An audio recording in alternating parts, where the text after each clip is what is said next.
तो नमस्ते मेरे सभी प्यारे से भाई बहनों को।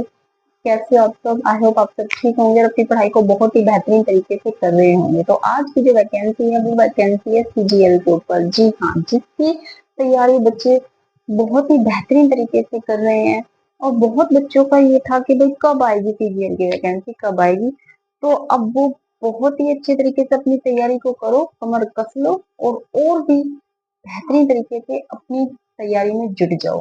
तो जानते हैं सीजीएल के बारे में। तो आज हम जानेंगे कि कौन से साल में कितनी वैकेंसी निकल के आई है, सारी डिटेल वीडियो, कैसी एज लिमिट रहेगी, कैसी क्वालिफिकेशन रहेगी, कितनी से पोस्ट वैकेंसी है, सभी के बारे में डिटेल से जानेंगे। वीडियो को स्किप मत करना और पूरी डिटेल वीडियो देखना।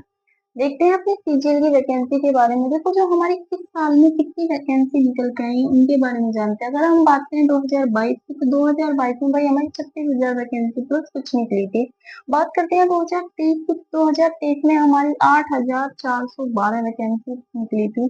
बात करते हैं 2024 की, तो 2024 में 18,234 वैकेंसी निकली थी। और अब बात करते हैं फाइनली अपनी 2025 की, जो अब ये वैकेंसी आई है, यानी कि 14,582 प्लस वैकेंसी इसमें आई है। अगर इसकी बात करें तो देखो ये ऑनलाइन फॉर्म जो है, ऑनलाइन फॉर्म कब स्टार्ट हुए हैं, तो ऑनलाइन फॉर्म जो है वो 9 जून 2025 से स्टार्ट हो चुके हैं। और अगर इसकी लास्ट डेट की बात करें तो 4 जुलाई 2025 को इसकी लास्ट डेट है ऑनलाइन फॉर्म की। तो आप अपना फॉर्म फिल कर दो। अब फॉर्म फिल करने के लिए क्या क्या आपको क्वालिफिकेशन चाहिए उसकी भी बात करेंगे, लेकिन उससे पहले देख लो, जब आप फॉर्म फिल करते हो तो जो भी आपकी गलती हो जाती है, भाई बहुत से बच्चे होते हैं कि मिस्टेक कर देते हैं और उन्हें ये मिस्टेक बाद में याद आती है कि अरे यार मैंने तो ये दिक्कत होगी मेरे में, या ये प्रॉब्लम हो चुकी है। तो उनके लिए जो डेट रखी है भाई अपनी मिस्टेक को सुधार लेना। तो 9 जुलाई से लेके और 11 जुलाई तक आप अपनी गलतियों को सुधार सकते हो। फॉर्म में अपनी मिस्टेक को सही कर सकते हो। क्लियर है?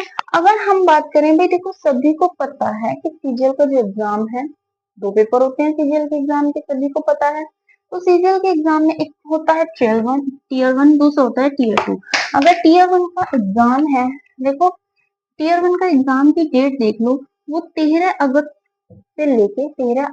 और से लेके 30 अगस्त तक इसका एग्जाम करा लिया जाएगा। किसका? टीयर 1 का। बात करें टीयर 2 एग्जाम की, तो दिसंबर में ही इसका एग्जाम कराया जाएगा, दिसंबर 2025 में। भाई अच्छा खासा समय इसमें देखने को मिल रहा है, लेकिन इसकी कट ऑफ आई जाएगी, ये ध्यान रखना। जितना अच्छा खासा समय आपको देखने को मिल रहा है, इसकी कट ऑफ आई जाएगी। बात करते हैं इसमें एजुकेशन क्वालिफिकेशन के। कौन बच्चे, मतलब क्या इसमें चाहिएगा हमें क्वालिफिकेशन के, जो हम अपने फॉर्म को अप्लाई करें, तो उस बारे में अगर हम बात करें, एजुकेशन क्वालिफिकेशन देखने से पहले आप अपने फॉर्म फीस देख लो कि फॉर्म फीस जो है, देखो जनरल ओबीसी और ईडब्ल्यू वालों के लिए जो फॉर्म फीस रखी है वो मात्र 100 रुपए रखी है। और एससी एसटी और फीमेल कैंडिडेट के लिए, कोई भी कैटेगरी की फीमेल कैंडिडेट है उसके लिए कोई भी फॉर्म फीस नहीं है। तो ये भी आप देख लो, फॉर्म फीस मात्र 100 रुपए है। किसके लिए? जनरल ओबीसी और ईडब्ल्यू वालों के लिए। क्लियर है? कट ऑफ मैंने इसमें बताई है कि कट ऑफ इसमें खाई जाएगी, तो ये भी ध्यान में रखो। एजुकेशन क्वालिफिकेशन देख लो इसमें, जो हमारी एजुकेशन क्वालिफिकेशन है, तो उसमें देखो जीएसओ है। जीएसओ आप सभी को पता है कि स्पेशल पद होता है। जीएसओ में देखो मांगा क्या है, वो बैचलर डिग्री होनी चाहिए इन एनी सब्जेक्ट जिसमें आपकी 5% मैथ में हो, यानी कि क्लास क्लास में। देखो बैचलर डिग्री होनी चाहिए आपकी किसी भी सब्जेक्ट में, ठीक है। और मैथ में आपकी 12 मैथ में आपकी 60% होनी चाहिए 12th क्लास में। और या फिर with statics as one of the subject at degree level, या फिर स्टैटिक्स का आपका एक पेपर दिया हो डिग्री लेवल का। क्लियर है? अगला देख लो कि स्टैटिकल इन्वेस्टिगेटर, ये ग्रेड 2 का होता है। इसमें भी बैचलर डिग्री मांगी है इन एनी सब्जेक्ट में। अगर देखो इनमें बैचलर डिग्री मांगी है, या जैसे कि आपने ग्रेजुएशन की है और उसमें स्टैटिक्स आपका एक सब्जेक्ट रहा हो, ठीक है, और उसमें आपने एक पेपर दिया हो डिग्री लेवल में। क्लियर है? और देखो जो ये ऑल अदर पोस्ट है, उसमें सिर्फ ग्रेजुएट मतलब बैचलर डिग्री ही मांगी है, अच्छी यूनिवर्सिटी से होनी चाहिए। इसमें कोई हाई लेवल नहीं मांगा है, बस आपकी बैचलर डिग्री होनी चाहिए। बात करते हैं हम इसमें अपनी एज लिमिट की। केवल एज लिमिट की बात करें हम इसमें, तो एज लिमिट जिसमें रखी गई है, देखो ये अपनी अलग अलग कैटेगरीज में है, जैसे कि जनरल वालों के लिए, ओबीसी वालों के लिए, एससी एसटी वालों के लिए। तो ये एज लिमिट रखी गई है और ये इनकी दी है कि जिसकी 2/8 1998 से लेके 1/8/2007 के बीच की है, वो इस फॉर्म को अप्लाई कर सकता है। ये एज लिमिट दे रखी है सारी, आप चेक कर लेना। अगर मैं बात करूँ इसके एग्जाम की, तो सभी को पता है इसके एग्जाम दो पढ़ने होते हैं, टीयर 1 टीयर 2। अगर हम टीयर 1 के एग्जाम की बात करें तो देखो एग्जामिनेशन इसके 100 क्वेश्चन होंगे और 200 नंबर के होंगे। ठीक है, 100 क्वेश्चन 200 मार्क्स मिलेंगे। टाइम ड्यूरेशन जो इसमें मिलेगी आपको वो 60 मिनट मिलेगी। यानी कि ये जो आपका होगा ये क्वालिफाइंग नेचर का होगा। क्वालिफाइंग नेचर का होगा, इसमें आपका कुछ नहीं है। आपकी जो फाइनल मेरिट बनेगी वो टीयर 2 वाले से बनेगी। उसमें आपको 390 का ही फाइनल मार्क्स मिलेंगे। जो टीयर 2 का एग्जाम होगा उसमें 390 आपके फाइनल मार्क्स होंगे। उस इसी के बेस पे आपकी फाइनल मेरिट बनेगी, इसी के बेस पे।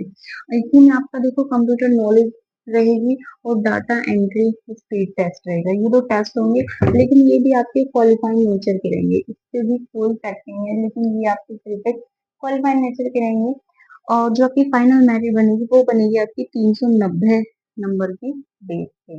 अब बात कर लेते हैं कि टीयर 1 के एग्जाम में कौन कौन से सब्जेक्ट हमारे पूछे जाते हैं, क्या क्या उसमें कितने हमें नंबर मिलेंगे, तो वो सब देख लेते हैं। हमारे तो सब्जेक्ट जो है ये हमारा जनरल इंटेलिजेंस यानी कि रीजनिंग के 25 क्वेश्चन होंगे 50 नंबर के।